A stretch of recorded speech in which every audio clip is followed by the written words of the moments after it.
This week's topic is driven by something I'm doing for the next issue of Cast On. I'm going to have a provisional cast on, and so I'm going to do two ways to do a provisional cast on.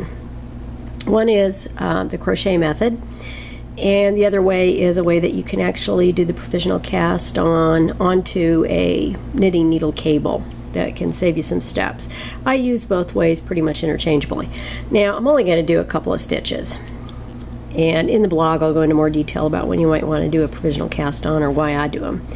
And you want to use for your cast on the crochet, you want to use kind of a slippery yarn, which I've got here, and you want to cast on a couple more do a crochet chain stitch of a couple more stitches than you might need. And actually this yarn is not ideal, as it is a silky cotton and it is plied and it can be kind of a mess. And you want to make the stitches large. And again, do a couple extra than you need. I sometimes will do 10 or 15 more than I need, just because I get sick of counting.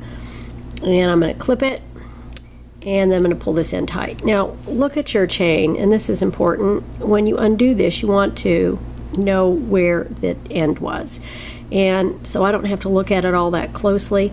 I sometimes will just put a little knot in there.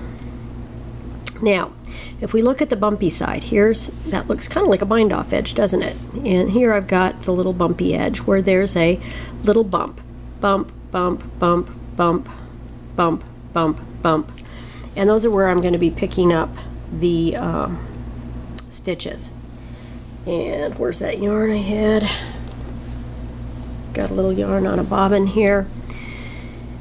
And what you do is you can use your knitting needle or your crochet hook. It doesn't matter. I'm going to put aside my crochet hook. I'm much more comfortable with knitting needles. And I'm going to insert my needle into the first little bump that I can see.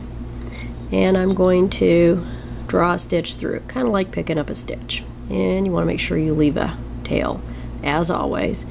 Insert it into the next bump. Insert it into the next bump. Insert it into the next bump. And so on. Now there are a lot of patterns that use provisional cast-ons. You can use them for hems, you can use them to pick up lace edging, you can use them to do an applied I-cord.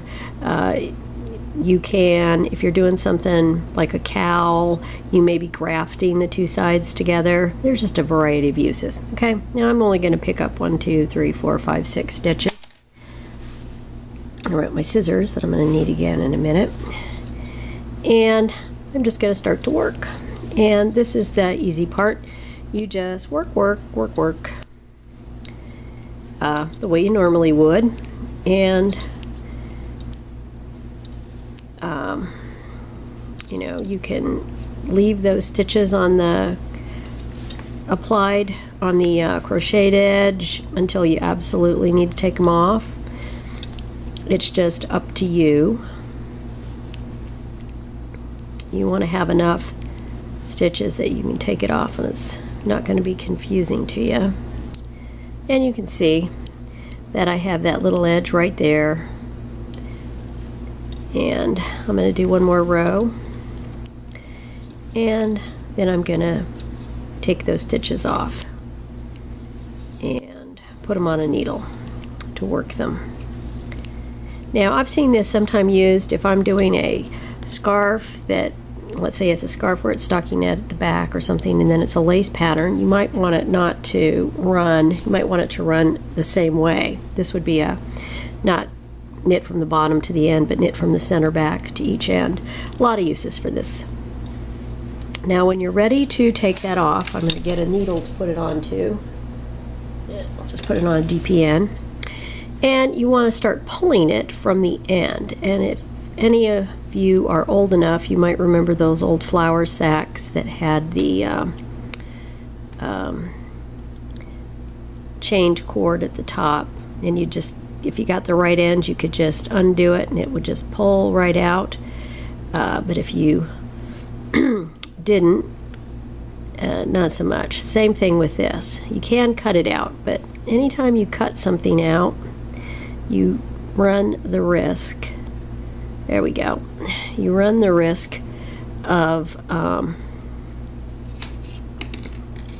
cutting your regular yarn.